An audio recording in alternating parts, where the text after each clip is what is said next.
رفع السماوات، وہ اللہ ہے جس نے آسمانوں کو یوں اٹھایا ہوا ہے۔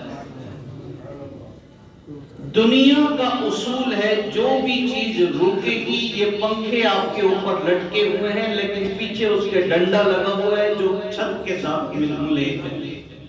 کوئی بھی چیز بغیر سہارے کے، بغیر رکاوٹ کے، بغیر سبب کے ہوا میں قائم نہیں ہو سکتی، لیکن وہ اللہ ہے جس نے اتنا بڑا آسمان بغیر عمد، بغیر ستون کے تمہارے سروں پہ قائم کیا ہوا ہے۔ ثم استوى علی العرش، پھر وہ اللہ عرش پر مستوی ہو گیا۔ آسمان، اس کے اوپر دوسرا، پھر تیسرا، پھر چوتھا، پھر پانچواں، 7 آسمان، اور 7 سے اوپر سدرۃ المنتہا، پھر مقام محمود، پھر عرش بری۔ اللہ کہتے ہیں میں وہ ہوں جو عرش پر قائم ہے۔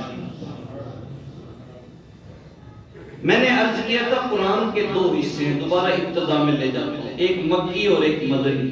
ایسے ہی قرآن کے 2 حصے ہیں، کچھ حصے کو محکمات کہا جاتا ہے اور کچھ کو متشابہات کہا جاتا ہے۔ محکمات انہیں کہتے ہیں جن کا حکم بالکل واضح ہوتا ہے، اقیم الصلاۃ، نماز قائم کرو، سمجھ آ گیا بھی نماز قائم، آتوا الزکاۃ، زکات دو، سمجھ آ گیا بھی زکات دو، کتب علیکم القتال، تم پر جہاد فرض کر دیا گیا ہے، سمجھ آ گیا، معنی صاف ہے۔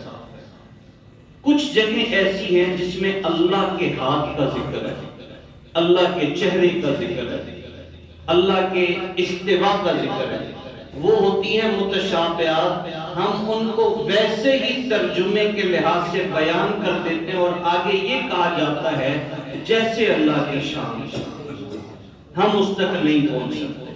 تو یہاں بھی ترجمہ کرتے ہیں ثم استوى علی العرش، پھر وہ عرش پر مستوی ہوا۔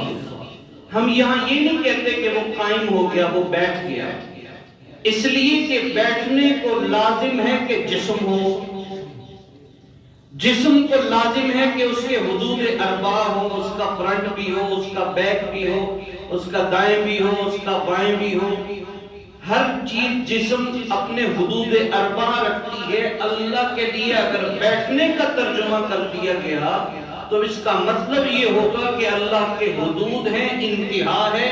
جب انتہا ہے، اللہ وہ ہے جو انتہا اور حدود سے پاک ہے۔ لہذا ترجمہ کریں گے کہ جو اللہ نے فرمایا ثم استوى علی العرش، وہ عرش پر مستوی ہو گیا۔ یہاں پر ہم کہا کرتے ہیں قرآن بہت عظیم کتاب ہے۔ کچھ لوگوں نے آپ کے میرے ذہنوں میں مغالطہ ڈالا ہے، عام انسان جی کہتے ہیں قرآن کا ترجمہ خود نہ کرو، خود نہ کرو، خود نہ کرو۔ ہمیں قرآن کا ترجمہ پڑھنے پڑھانے سے منع کرتے ہیں۔ یہ آج کے مولوی یہ کیسے مولوی ہے، قرآن پڑھنے سے منع کرتے ہیں۔ ہم کہا کرتے ہیں ترجمہ تھا ثم استوى علی العرش، کہ عرش پر مستوی ہوا، لیکن اس کا لغوی معنی ہے عرش پر بیٹھ گیا۔ اگر بیٹھنے کا ترجمہ کرتے ہو ایمان سے جاتے ہو، اور یہ ترجمہ تمہیں تمہارے استاد سکھائیں گے۔ مجھے میرے استادوں نے، ان کو ان کے استادوں نے، ان کو ان کے استادوں نے یہ دین سینہ بسینہ پہنچا ہے اور بتایا گیا ہے کہ محکمات و متشابہات میں متشابہات جیسے لی ہیں ویسے ہی ترجمہ کر دو، ایمان بچ جائے گا۔ اس لیے کہ اللہ رب العزت کے کلام کی گہرائی تک میرا آپ کا دماغ نہیں پہنچ سکتا۔ آگے فرمایا اللہ وہ ہے وَسَخَّرَ الشَّمْسَ وَالْقَمَرَ، اس نے سورج اور چاند کو پابند کر دیا۔ یہ آپ کا اور میرا جو سورج ہے، اللہ پاک جو اپنی نشانیاں بتا رہے ہیں یہ آفاقی نشانی ہے۔ اللہ کی کسی ایک نشانی کو لے کر اللہ کے نہ ماننے والے پر حجت قائم ہو سکتی ہے، قیامت آ سکتی ہے، لیکن وہ ان آیات اور نشانیوں کا جواب نہیں دے سکتا۔ اللہ نے فرمایا اللہ وہ ہے جس نے سورج اور چاند کو پابند کر دیا۔